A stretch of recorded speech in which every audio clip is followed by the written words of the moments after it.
Hello friends, आज हम class 10 के फर्स्ट चैप्टर की सेकंड एक्सरसाइज करेंगे, जिसमें सबसे पहले क्या है, हमारा एक फॉर्मूला है। क्या है? दो धनात्मक संख्या ए व बी के लिए, मतलब ए क्या है हमारी पहली संख्या और बी क्या है हमारी दूसरी संख्या। तो हमारा फॉर्मूला क्या है कि LCM of A B into HCF of A B is equal to क्या होगा, ए इंटू बी। मतलब एलसीएम जो ए बी का होगा इंटू एचसीएफ ए बी का, वो बराबर होगा उन दोनों संख्याओं के गुणनफल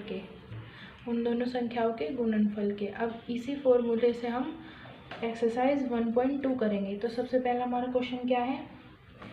सबसे पहला हमारा क्वेश्चन है, निम्नलिखित संख्याओं को अभाज्य गुणनखंडों के गुणनफल के रूप में व्यक्त कीजिए। अभाज्य गुणनखंड हमारा क्या होता है? Prime factor. तो सबसे पहले इसमें क्या है, फर्स्ट पार्ट इसका 140। तो सबसे पहले हम 140 के क्या करेंगे, अभाज्य गुणनखंड प्राइम फैक्टर।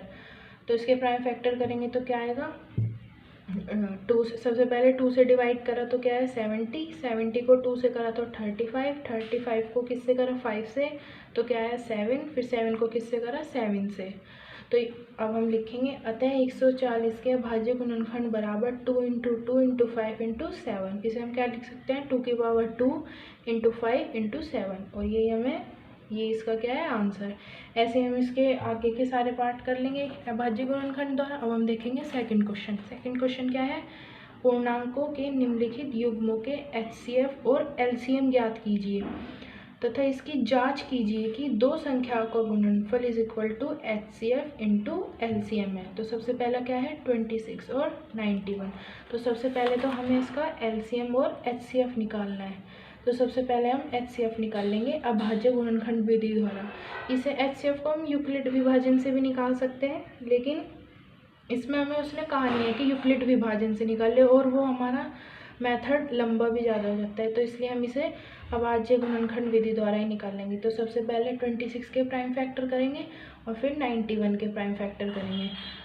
तो हमारा एचसीएफ क्या होता है, हमें जितनी भी संख्याओं का एचसीएफ निकालना होता है उसके प्राइम फैक्टर में जो भी कॉमन आता है वही उसका क्या होता है एचसीएफ। तो इन दोनों के प्राइम फैक्टर में क्या कॉमन आ रहा है, इसमें भी 13 है और इसमें भी 13 है। तो हमारा 26 और 91 का एचसीएफ क्या आ गया 13। अब हम इसका क्या निकाल लेंगे एलसीएम भी इसका अभाज्य गुणनखंड विधि द्वारा निकाल लेंगे। तो 26 और 91 के हमने प्राइम फैक्टर करे तो क्या क्या आया 2 इंटू 13 इंटू 7। तो इसका एलसीएम क्या हो गया 2 into 13 into 7 is equal to 182। तो पहले क्वेश्चन का तो आंसर आ गया। सेकंड इसमें पूछा है कि एलसीएम ऑफ 26 और 91 into HCF of 26 91 is equal to 26 into 91। तो सबसे पहले हम इसमें क्या लेंगे एलएचएस। तो हमारा एलसीएम 26 और 91 का क्या आया था 182, और एचसीएफ क्या आया था इन दोनों का 13। इन दोनों के मल्टीप्लाई करेंगे तो क्या आएगा 2366। और अब हम इसकी आरएचएस लेंगे, आरएचएस क्या है इसकी 26 इंटू 91। तो हमने इसकी मल्टीप्लाई करी तो ये भी क्या आया 2366। इसका मतलब हमारी एलएचएस बराबर है आरएचएस के। तो यही हमें प्रूव करना था। फिर हम लिख देंगे कि इसलिए LCM of 2691 into HCF of 2691 is equal to क्या है 26 इंटू 91। यही हमें प्रूव करना था। अब हम देखेंगे इसका थर्ड क्वेश्चन क्या है, थर्ड क्वेश्चन है अभाज्य गुणनखंड विधि द्वारा निम्नलिखित पूर्णांकों के एचसीएफ और एलसीएम ज्ञात कीजिए। इसमें हमें क्या कहा है अभाज्य गुणनखंड विधि द्वारा। तो हमारा फर्स्ट क्या है 12, 15 और 21। तो सबसे पहले हम इन तीनों का क्या निकाल लेंगे एलसीएम, वो भी अभाज्य गुणनखंड विधि द्वारा। तो सबसे पहले हम इनके प्राइम फैक्टर कर लेंगे। तो ये क्या क्या आया 2 इंटू 2 इंटू 3 इंटू 5 इंटू 7। इसकी मल्टीप्लाई करी तो क्या आ गया 420। ये इसके क्या हो गए एलसीएम। एक आंसर आ गया हमारा। अब हम इसका एचसीएफ निकाल लेंगे। तो हम अलग अलग प्राइम फैक्टर करेंगे। सबसे पहले 12 का, फिर 15 का, फिर 21 का। फिर हमारा एचसीएफ क्या होता है जो कि तीनों के प्राइम फैक्टर में जो भी कॉमन आता है। तो हमारे इनका कॉमन क्या आ रहा है, इसमें भी 3 है, इसमें भी 3 है और इसमें भी 3 है। तो हमारा एचसीएफ ऑफ 12, 15 और 21 का क्या आ गया 3। यही हमें लाना था। इसी तरह हम इसके आगे के पार्ट कर लेंगे। अब हम देखते हैं क्वेश्चन नंबर फोर्थ क्या है, HCF of 306 657 is equal to 9 दिया है, तो हमें LCF ऑफ 306 और 657 ज्ञात करना है। तो हमारा फॉर्मूला क्या आता है, LCM of AB into HCF of AB is equal to A into B. इसमें हमारा A क्या है 306 और B क्या है 657, और हमें इसका HCF दिया हुआ है, तो हमें क्या निकालना है, बस LCM। तो सारी वैल्यू हम किस में पुट कर देंगे, इस फॉर्मूले में। तो सबसे पहले हमने क्या करा, LCM ऑफ 306 और 657 इंटू 9, क्योंकि HCF हमारा 9 है, और हमारी A इंटू बी क्या आई 201042। अब हम इस 9 को इधर डिवाइड में ले आएंगे, तो LCM ऑफ 306 657 हमारा क्या आ गया 22338। ये इसका क्या हो गया आंसर। अब हम देखते हैं फिफ्थ क्वेश्चन क्या है, जांच कीजिए कि क्या किसी प्राकृतिक संख्या n के लिए 6 की पावर n अंक 0 पर समाप्त हो सकती है। तो इसे कैसे करेंगे, देखते हैं। क्योंकि दिया गया है कि संख्या 0 पर समाप्त होगी, मतलब जो संख्या है वो 0 पर समाप्त होगी, तो ये हमें पता है कि अगर कोई संख्या 0 पर समाप्त हो तो वो 5 से ज़रूर डिवाइड होगी। मतलब जैसे अगर हमारा ये है 1020, तो ये 5 से ज़रूर डिवाइड होगी। ये हम बिना डिवाइड करे ही बता देते हैं, क्योंकि हमें पता है कि किसी भी संख्या के अगर लास्ट में 0 आए तो वो 5 से ज़रूर डिवाइड होगी। तो यही हमें इसमें मतलब प्रूव करना है। तो हम सबसे पहले लिखेंगे, क्योंकि दिया गया है कि संख्या 0 पर समाप्त होगी, अतः वह संख्या 5 से विभाजित होनी चाहिए।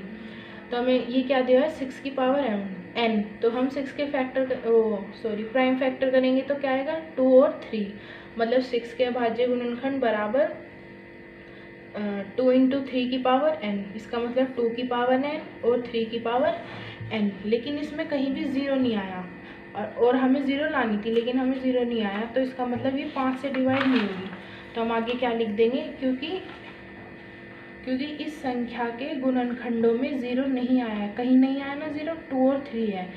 क्योंकि इस संख्या के गुणनखंडों में 0 नहीं आया है, इसलिए यह संख्या 5 से विभाजित नहीं होगी, और यही हमें जांच करनी थी। तो हम लिख देंगे, अतः किसी प्राकृतिक संख्या n के लिए 6 की पावर n अंक 0 पर समाप्त नहीं होगी, क्योंकि इसके फैक्टर में कहीं भी 5 नहीं आया है, 0 नहीं आया। अगर 0 आता तो वो 5 से डिवाइड होती, लेकिन इसमें 0 नहीं आया, तो इसका मतलब ये 6 की पावर n अंक 0 पर समाप्त नहीं होगी। ये हमें इसमें जांच करनी थी। अब हम देखेंगे सिक्स्थ क्वेश्चन क्या है, व्याख्या कीजिए कि 7 इंटू 11 इंटू 13 प्लस 13 और 7 into 6 into 5 into 4 into 3 into 2 into 1 plus 5 भाज्य संख्या क्यों है। मतलब हमें व्याख्या करनी है कि ये भाज्य संख्याएं क्यों होती है। अब सबसे पहले हम देखें कि भाज्य संख्याएं होती क्या है। तो हमें अभाज्य संख्याएं तो पता है क्या होती है, कि वे संख्याएं जो केवल खुद से डिवाइड होती है। इसका मतलब 2, 3, 5, 7 वे क्या है अभाज्य संख्याएं। तो हमारी भाज्य संख्याएं कौन कौन सी होती हैं, अभाज्य संख्याओं के गुणनफल को भाज्य संख्याएं कहते हैं। मतलब जो हमारी अभाज्य संख्याएं मतलब 2, 3, 5, 7 इनका जो गुणनफल होगा वो हमारी भाज्य संख्याएं होगी। तो हम क्वेश्चन देखते हैं। 6 का फर्स्ट पार्ट क्या है, 7 इंटू 11 इंटू 13 प्लस 13। तो इन क्वेश्चनों में हम क्या करते हैं, जो भी प्लस में होता है, ये सब तो मल्टीप्लाई में है, ये प्लस में है, तो इसे क्या ले लेंगे कॉमन। इसे कॉमन लिया तो अंदर क्या बचा 7 इंटू 11 इंटू 1 प्लस 1, तो अंदर क्या बना 13, 77 प्लस 1, तो ये क्या आ गया 13 इंटू 78। अब हम 78 के क्या करेंगे अभाज्य गुणनखंड। तो इसके अभाज्य गुणनखंड क्या है 2, 3 और 13। ये हमने यहाँ लिख दिया 13 इंटू 2 इंटू 3 इंटू 13। ये चारों हमारे क्या है अभाज्य संख्या है, और ये क्या है पूरा अभाज्य संख्याओं का गुणनफल। तो हमारे अभाज्य संख्याओं का गुणनफल क्या होता है भाज्य संख्या है। तो हम लिख देंगे क्योंकि अभाज्य संख्याओं के गुणनफल को भाज्य संख्या कहते हैं, इसलिए ये 7 इंटू 11 इंटू 13 प्लस 13 एक क्या है भाज्य संख्या है, और यही हमें प्रूव करना था। अब हम देखते हैं सेवेंथ क्वेश्चन क्या है किसी खेल के मैदान के चारों ओर एक वृत्ताकार पथ है। इस मैदान का एक चक्कर लगाने में सोनिया को 18 मिनट लगते हैं, जबकि इसी मैदान का एक चक्कर लगाने में रवि को 12 मिनट लगते हैं।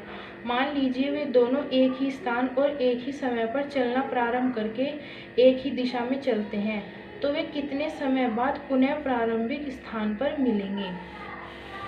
तो इस क्वेश्चन में हम सबसे पहले लिखेंगे कि एक चक्कर में सोनिया द्वारा लगा समय कितना है 18 मिनट, और एक चक्कर में रवि द्वारा लगा समय कितना है 12 मिनट। तो हमें इसमें वो समय निकालना है कि वे पुनः कब मिलेंगे। तो इसमें हमारा क्या है, वृत्ताकार पथ है। तो जैसे यहाँ से शुरू करा सोनिया ने, तो उसे एक पूरा चक्कर लगाने में कितना टाइम लगा 18 मिनट, और यहीं से ही रवि को एक चक्कर लगाने में कितना टाइम लगा 12 मिनट। तो क्या होगा, तो इसमें हमें क्या निकालना है कि वे पुनः कौन से स्थान पर मतलब एक साथ मिलेंगे। तो इसमें हम क्या निकाल लेंगे, इन 18 और 12 का HCF। तो हमने सबसे पहले 18 के अभाज्य गुणनखंड करे और 12 के, तो इसमें क्या क्या कॉमन है 2 3 3 2, तो इनकी मल्टीप्लाई करके क्या आ गया 36 मिनट। इसका मतलब 36 मिनट बाद वे पुनः प्रारंभिक स्थान पर मिलेंगे। ये इसका क्या हुआ आंसर।